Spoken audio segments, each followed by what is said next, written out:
Hi ಎಲ್ಲ ನನ್ನ ರಾಯರ ಮನಸ್ಸುಗಳಿಗೆ ಈ ನಿಮ್ಮ ಕೃಷ್ಣ ಮಾಡುವ ನಮಸ್ಕಾರಗಳು. ಈ ಒಂದು ಶುಭ ದಿನದ ಗುರುವಾರದಂದು ನನ್ನ ಜೀವನದಲ್ಲಿ ನಡೆದಂಥ ಎರಡನೇ ಅದ್ಭುತ ಪವಾಡ ಅಂತ ಹೇಳ್ಬೋದು.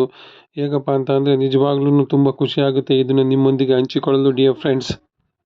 ಸುಮಾರು 2018 ಇಸ್ವಿಲಿ ಡಿಯರ್ ಫ್ರೆಂಡ್ಸ್ ನನಗೆ ಮ್ಯಾರೇಜ್ ಸೆಟ್ ಆಗುತ್ತೆ. ಆ ಟೈಮಲ್ಲಿ ನಾವು ಅಲ್ಲಿವರೆಗೂ ಒಂದು ಬ್ಯಾಚುಲರ್ ಮನೆಯಲ್ಲಿ 4-5 ಜನ ಡಿವೈಡ್ ಮಾಡಿಕೊಂಡು ನಾವು ಒಂದು ಬಾಡಿಗೆನ ಕಟ್ತಾ ಇರ್ತೀವಿ ಡಿಯರ್ ಫ್ರೆಂಡ್ಸ್. ಆವಾಗ ನಾವು ಮತ್ತೊಂದು ಇವಾಗ ಮದುವೆ ಆಗಿರೋದ್ರಿಂದ ಸಪ್ರೇಟಾಗಿ ಬರಬೇಕಾಗಿರುತ್ತೆ. ಆ ಕ್ಷಣದಲ್ಲಿ ಒಂದು ಬಾಡಿಗೆ ಮನೆಯನ್ನು ನೋಡಿ ಅಲ್ಲಿ ಬರ್ತೀವಿ. 50,000 ರೂಪಾಯಿ ಅಡ್ವಾನ್ಸು ಹಾಗೂ 6,500 ರೂಪಾಯಿ ಬಾಡಿಗೆ ಆಗುತ್ತೆ ಡಿಯರ್ ಫ್ರೆಂಡ್ಸ್. ಆ ಟೈಮಲ್ಲಿ ಮನೆ ಎಲ್ಲ ಯಾರೋ ಇರ್ತಾರೆ, ಅದು ಖಾಲಿ ಮಾಡಿ ಹೋಗಿರ್ತಾರೆ. ಅದನ್ನು ಕ್ಲೀನ್ ಮಾಡಲಿಕ್ಕೆ ಊರಿಂದ ನಮ್ಮ ಅಕ್ಕ ಬರ್ತಾರೆ. ಅಕ್ಕ ಬಂದು ಅದೆಲ್ಲ ಕ್ಲೀನ್ ಮಾಡಿ ಫುಲ್ಲು ಎಲ್ಲ ಕ್ಲೀನ್ ಮಾಡಿ ಕೆಲವೊಂದು ಪಾತ್ರೆ ಸಾಮಾನುಗಳನ್ನ ಅವರು ಕೂಡ ಅವರೇ ತೊಗೊಂಬಂದಿರ್ತಾರೆ. ನನ್ನ ತಮ್ಮ ಇವಾಗ ಹೊಸ ಜೀವನವನ್ನು ಶುರು ಮಾಡಲಿಕ್ಕೆ ಹೋಗ್ತಾ ಇದ್ದಾನೆ. ಅವರೇ ಬಂದು ಎಲ್ಲ ನೀಟಾಗಿ ಕ್ಲೀನ್ ಮಾಡಿ ಅವರನ್ನೆಲ್ಲ ಸೆಟ್ ಮಾಡಿ ಕೊಡ್ತಾರೆ ಡಿಯರ್ ಫ್ರೆಂಡ್ಸ್. ಈಗೆಲ್ಲ ಕ್ಲೀನಿಂಗ್ ಮುಗೀತೆ. ಎಲ್ಲ ಮುಗಿದ ಮೇಲೆ ನಮ್ಮ ಅಕ್ಕ ಹೇಳ್ತಾರೆ, ಒಂದು ಫೋಟೋ ತಗೊಂಬರಪ್ಪ ಮನೆಗೆ. ನಮ್ಮ ಮನೆ ದೇವರು ಬಂದು ಆಂಜನೇಯ ಮತ್ತು ಲಕ್ಷ್ಮಿ ಮತ್ತು ಗಣಪತಿ 3 ಜನ ಇರ್ತಕ್ಕಂಥ ದೇವ್ರನ್ನ ತೊಗೊಂಬ. ಯಾಕೆ ಅಂತಂದರೆ ಒಂದು ದೇವ್ರು ಇರಬಾರ್ದು, ಹಾಗಾಗಿ 3 ದೇವರು ಇರ್ತಕ್ಕಂಥದ್ದು ಒಂದು ಫೋಟೋ ತೊಗೊಂಬ ಅಂತ ಹೇಳ್ತಾರೆ. ನಾನು ಅದೇ ಮನೆಯಿಂದ ಸುಮಾರು ದೂರದಲ್ಲಿ ಇರ್ತಕ್ಕಂಥ ಒಂದು ಫೋಟೋ ಅಂಗಡಿಗೆ ಹೋಗ್ತೀನಿ ಡಿಯರ್ ಫ್ರೆಂಡ್ಸ್. ಅಲ್ಲಿ ಹೋಗ್ತೀನಿ, ಫೋಟೋ ನೋಡಿ ತೊಗೊತೀನಿ. ಹಾಗೆಯೇ ಅಲ್ಲಿ ಮತ್ತೆ ಇನ್ನೊಂದೇನಪ್ಪ ವಿಚಿತ್ರ ಅಂತ, ರಾಯರು ಫೋಟೋ ನಿಜವಾಗ್ಲೂ ಕಣ್ಣಿಗೆ ಹಂಗೇ ಕಾಣಿಸ್ತದೆ ಡಿಯರ್ ಫ್ರೆಂಡ್ಸ್. ಹೆಂಗಿರ್ತದೆ ಅಂತಂದರೆ ಅದನ್ನು ರಾಯರದ್ದು ತೊಗೊಂಡು ಹೋಗ್ಬಿಡೋಣ ಅನ್ನೋ ಒಂದು ಮಟ್ಟಕ್ಕೆ ಬಂದಿರ್ತದೆ ಡಿಯರ್ ಫ್ರೆಂಡ್ಸ್. ಆದರೆ ಕೆಲವರು ಹೇಳ್ತಾರೆ ಮಟನ್ನು ಚಿಕನ್ನು ಈ ಥರ ತಿನ್ನೋರ ಮನೆಯಲ್ಲಿ ರಾಯರು ಫೋಟೋ ಇಟ್ಕೊಬಾರ್ದು, ಹಂಗೆ ಹಿಂಗೆ ಒಂದು ಮನೋಭಾವ ಇರ್ತದೆ. ಅದು ನಾನು ಥಿಂಕ್ ಮಾಡ್ತೀನಿ, ಮನಸ್ಥಿತಿಗಿಂತ ಯಾವ ಜನರು ತಲೆ ಕೆಡಿಸ್ಕೊಳ್ಳೋಂಗಿಲ್ಲ. ನಾವು ನಮ್ಮ ಮನಸ್ಥಿತಿ ಚೆನ್ನಾಗಿರಬೇಕು ಅಂತೇಳಿ ಅನ್ಕೊತೀನಿ.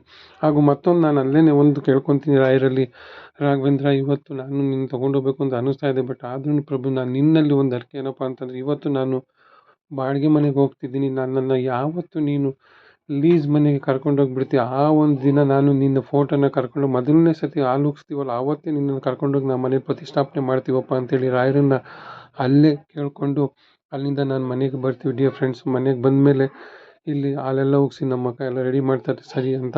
ಮ್ಯಾರೇಜು ಆಯಿತು, ಎಲ್ಲ ಆಯಿತು. ಹಂಗೆ ಹಿಂಗೆ 1 ವರ್ಷ ಕಳೀತದೆ ಡಿಯರ್ ಫ್ರೆಂಡ್ಸ್. 1 ವರ್ಷ ಕಳೆದ ವರ್ಷ ನಿಮಗೆ ಗೊತ್ತಲ್ಲ, ತಿಂಗಳಾಗುತ್ತೆ ಸಾಕು 6,500 ರೂಪಾಯಿ ಬಾಡಿಗೆ ಬಂದೇ ಬಿಡುತ್ತೆ. ಕಟ್ತಾ ಇರಬೇಕು ಬಾಡಿಗೆ, ಒಂದು ಕರೆಂಟ್ ಬಿಲ್ಲು ಮತ್ತು ಏನೂ ಉಳಿಸೋಕ್ಕಾಗೋದಿಲ್ಲ. ಯಾಕೆಂದರೆ ಈಗ ನಾರ್ಮಲ್ ಕುಟುಂಬದಲ್ಲಿ ಬರ್ತಕ್ಕಂಥ ವ್ಯಕ್ತಿಗಳು ಆಗಿ ಜೀವನ ಮಾಡ್ತಕ್ಕಂಥ ವ್ಯಕ್ತಿಗಳಿಗೆ ಬರ್ತಕ್ಕಂಥ ಬಾಡಿಗೆ ತಿಂಗ್ಳು ಹೆಂಗೆ ಬರುತ್ತೆ ಅಂತ ಗೊತ್ತಾಗಲ್ಲ. ಹಾಗಾಗಿ ಏನೂ ಉಳ್ಸೋಕ್ಕಾಗದಂಥ ಪರಿಸ್ಥಿತಿ ಇದ್ದಾಗ ನಮ್ಮ ಮನೆಯವ್ರು ಹೇಳ್ತಾರೆ, ಏನು ಮಾಡೋದು, ಎಷ್ಟು ದಿನ ಈ ಬಾಡಿಗೆ ಕಟ್ಟೋದು, ನಾವು ಬರ್ತಕ್ಕಂಥ ಸ್ಯಾಲ್ರಿಲಿ ಏನು ಸೇವ್ ಮಾಡೋದು, ಏನು ಊಟ ಮಾಡೋದು, ಏನು ಇದು ಮಾಡೋದು ಅಂತ ಒಂದು ಕ್ವಶನ್ ಮಾರ್ಕ್ ಬರುತ್ತೆ ಡಿಯರ್ ಫ್ರೆಂಡ್ಸ್. ನಾನು ಆಲ್ರೆಡಿ ಒಂದು ಸತಿ ರಾಯರನ್ನ ಕೇಳ್ಕೊಂಡಿರ್ತೀನಿ. ಹಾಗೆ ಮಠಕ್ಕೆ ಹೋದಾಗಲೂ ಕೂಡ ರಾಯರ ಹತ್ರ ನಾನು ಕೇಳ್ತಾ ಇರ್ತೀನಿ. ನಿಜವಾಗ್ಲೂ ಡಿಯರ್ ಫ್ರೆಂಡ್ಸ್, ಆವಾಗ ನಾವು ಮನೇನ ನೋಡೋಕ್ಕೆ ಸ್ಟಾರ್ಟ್ ಮಾಡ್ತೀವಿ. ಸುಮಾರು ನೋಡ್ತೀವಿ ಎಲ್ಲ ಬಾಡಿಗೆ ಅಂತಾರೆ. ಯಾಕೆಂದರೆ ಎಲ್ಲರೂ ಬಾಡಿಗೆ ತಿನ್ನೋರೇ ಇರ್ತಾರೆ, ಯಾರು ಲೀಸಿಗೆ ಕೊಡುವಂಥ ವ್ಯಕ್ತಿಗಳು ಕಮ್ಮಿ ಆಗುತ್ತೆ. ಹಾಗಾಗಿ ಸುಮಾರು ದಿನ ಹುಡುಕ್ತಾ 3 ತಿಂಗಳಾಗುತ್ತೆ. 3 ತಿಂಗಳಾಗ್ತಿದ್ದಂಗೆ ಮತ್ತೆ ಬ್ರೋಕರ್ಗೆ ಹೋಗ್ತೀವಿ. ಬ್ರೋಕರ್ ಅವ್ರು ಹೇಳ್ತಾರೆ, ನಮ್ಗೆ ಇಷ್ಟು ಪರ್ಸೆಂಟ್ ಕೊಡಬೇಕು, ಅಷ್ಟು ಪರ್ಸೆಂಟ್ ಕೊಡು. ಆಯಿತು ಪರವಾಗಿಲ್ಲಪ್ಪ, ನಾವು ಈ ಬಾಡಿಗೆಯಿಂದ ತಪ್ಪಿಸ್ಕೊಬೇಕು, ಏನು ಸೇವ್ ಮಾಡೋಕ್ಕಾಗಲ್ಲ ಜೀವನದಲ್ಲಿ, ನಮ್ಮಂಥ ನಾರ್ಮಲ್ ಕುಟುಂಬಗಳು ಹೇಗೆ ಮಾಡೋದು ಮುಂದೆ ಅಂತೇಳಿ ಸುಮಾರು ಹುಡುಕ್ದಾಗ ನಿಜವಾಗ್ಲೂ ತುಂಬಾ ಒಂದು ಎಫರ್ಟ್ ಹಾಕಿ ಹುಡುಕ್ದಾಗ 3 ಜನ ಬ್ರೋಕರ್ಸ್ ಕೇಳಿದಾದ್ರಲ್ಲಿ 2 ತೋರಿಸ್ತಾರೆ, ಒಬ್ಬರು ತೋರಿಸ್ತಾರೆ 3,40,000 ರೂಪಾಯಿಗೆ ಒಂದು ಲೀಸ್ ಮನೆ ಇರ್ತದೆ. ಒಂದು ಚಿಕ್ಕದಾಗಿ ಇರ್ತದೆ ಡಿಯರ್ ಫ್ರೆಂಡ್ಸ್. ಒಂದು ಹಾಲು, ಒಂದು ರೂಮು, ಒಂದು ಕಿಚನ್ ಚಿಕ್ಕದು ಮತ್ತು ಒಂದು ಅಟ್ಯಾಚ್ ಬಾತ್ರೂಮು. ಸೊ ಅದಕ್ಕೋಸ್ಕರ, ಯಾಕೆಂದರೆ ನಾವು ಕೆಲವೊಂದು ಬಾತ್ರೂಮ್ ಅಟ್ಯಾಚ್ ಇಲ್ಲ ಅಂದರೆ ಕೆಲವೊಂದು ಗೊತ್ತಲ್ಲ ನಿಮಗೆ, ಆ ಕಡೆ ಮನೆ ಈ ಕಡೆ ಮನೆ ಯೂಸ್ ಮಾಡಬೇಕು ಅಂದರೆ ಅದೆಷ್ಟು ಕಷ್ಟ ಇರ್ತದೆ ಅಂತ ನಿಮ್ಗೆ ಗೊತ್ತಾಗಾಗಿ ನಾವು ಅದೇ ಥರ ಹುಡುಕ್ತಿರ್ತೀವಿ. ಸುಮಾರು ವಾಸ್ತು ಪ್ರಕಾರನೇ ನಮಗೆ ಸಿಕ್ಬಿಡುತ್ತೆ ಡಿಯರ್ ಫ್ರೆಂಡ್ಸ್. ಮನೆ ಸಿಕ್ಕಾಗ್ತಿದ್ದಂಗೆ ಅವ್ರಿಗೂ ಕೂಡ ಸುಮಾರು 2,40,000 ಹೇಳಿದ್ರು. ಬಟ್ ನಮ್ಗೆ ಅಲ್ಲಿ ಬಂದಿದ್ದು 50,000 ರೂಪಾಯಿ, ಇದರಲ್ಲಿ 40,000 ರೂಪಾಯಿ ಎಲ್ಲ ಕಟ್ಟಾಗಿ 46,000 ರೂಪಾಯಿ ಬಂತು. ಅದನ್ನು ತೊಗೊಂಡ್ವಿ. ನಮ್ಮ ಹತ್ರ 2 ಲಕ್ಷ ರೂಪಾಯಿ ಚೀಟಿ ಹಾಕಿದ್ದಿತ್ತು. 2,40,000 ರೂಪಾಯಿ ಆಯಿತು ಡಿಯರ್ ಫ್ರೆಂಡ್ಸ್.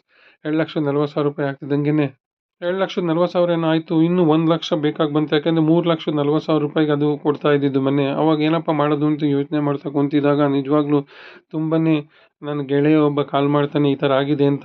ನಾನು ಹೇಳ್ತೀನಿ ಅವನ ಹತ್ರ. ಅವ್ನು ಹೇಳ್ತಾನೆ, ಒಂದು ಕೆಲಸ ಮಾಡಪ್ಪ, 1 ಲಕ್ಷ ರೂಪಾಯಿ ನಾನು ಕೊಡ್ತೀನಿ, ನೀನು ಮಾಡು, ನೀನು ಏನು ಬಾಡಿಗೆ ಕಟ್ತೀನಿ ಅಂತಿದೆಯೋ ಆ ಅಮೌಂಟ್ ನನಗೆ ಕೊಡು ಅಂತ ಹೇಳ್ಬಿಟ್ಟು ಒಂದು ಒಳ್ಳೆ ಐಡಿಯಾನ ಕೊಡ್ತಾನೆ, ಹಾಗೂ ಸಹಾಯ ಮಾಡ್ತಾನೆ. ಅವನ ಸಹಾಯದಿಂದ, ರಾಯರ ಒಂದು ಪವಾಡದಿಂದ, ಅಂದರೆ ರಾಯರ ಒಂದು ಮಹಿಮೆಯಿಂದ ನಾವು ಆ ಒಂದು ದಿನದಲ್ಲಿ ಈ ಮನೆಗೆ ಬರ್ತೀವಿ ಡಿಯರ್ ಫ್ರೆಂಡ್ಸ್. ತುಂಬಾ ಖುಷಿ ಆಗುತ್ತೆ. ಬಾಡಿಗೆಯಿಂದ ತಪ್ಪಿಸ್ಕೊಂಡ್ರೆ ಹೆಂಗಿರುತ್ತೆ ಅಂತಂದರೆ ಅಟ್ಲೀಸ್ಟ್ ಎಲ್ಲೋ ಒಂದು ಕಡೆ ಸೇವ್ ಆಗುತ್ತೆ ಅಂತ ಮನೋಭಾವ ಇತ್ತು. ಜೊತೆಗೆ ರಾಯರ ಒಂದು ಪವಾಡನೂ ಕೂಡ ನಮಗೆ ನಿಜವಾಗ್ಲೂ ಹೇಳ್ದಾಗ ನಮ್ಗೆ ಹತ್ರ ಹೋಗುತ್ತಾ ನಾವು ಹೋಗ್ತೀವ ಲೀಸ್ಗೆ ಅನ್ನೋ ಒಂದು ಎಷ್ಟೋ ದಿನದ ಕನಸು ನಿಜವಾಗ್ಲೂ ಆವತ್ತು 1 ವರ್ಷ 1.5 ವರ್ಷ ಆಗ್ತಿದ್ದಂಗೆ ನೆರವೇರ್ತು ಡಿಯರ್ ಫ್ರೆಂಡ್ಸ್.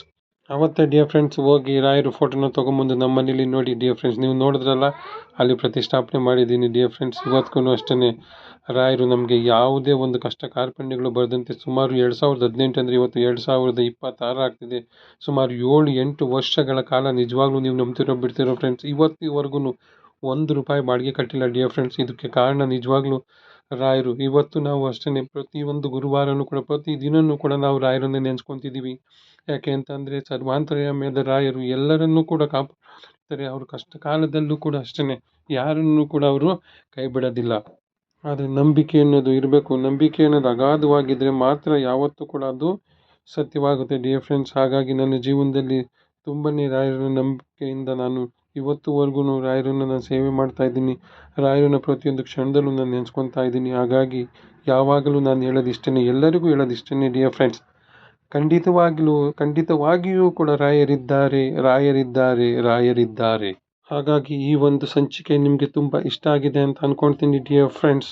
ಅಂದ್ಕೊಳ್ತಾ ಯಾವುದೇ ಥರದ ನಮಗೆ ಕಮೆಂಟ್ಸ್ ಮಾಡಿ ಮೆಸೇಜ್ ಮಾಡಿ ಅಂತ ಹೇಳ್ತಾ ಕಡೆಯದಾಗಿ ಗುರುವಿನ ಮಹಿಮೆಯ ಮಂತ್ರಾಕ್ಷತೆ ಬೆಳಗಿತು ಈ ಬಾಳನು, ಮಂತ್ರಾಲಯ ಶ್ರೀ ಗುರುರಾಯರ ಈ ಪುಣ್ಯಕ್ಷೇತ್ರದಿ ಶ್ರೀ ರಾಘವೇಂದ್ರ ಗುರು ಯತಿ ರಾಘವೇಂದ್ರ ಶ್ರೀ ರಾಘವೇಂದ್ರ.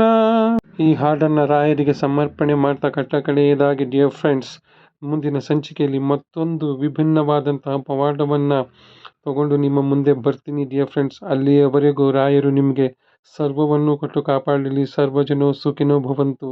ಕಲಿಯುಗದ ರಾಯರು ಎಲ್ಲರನ್ನೂ ಕಾಪಾಡಲಿ ಅಂತ ಹೇಳ್ತಿ ಈ ಒಂದು ಸಂಚಿಕೆನ ಮುಗಿಸ್ತಾ ಇದ್ದೀನಿ ಡಿಯರ್ ಫ್ರೆಂಡ್ಸ್.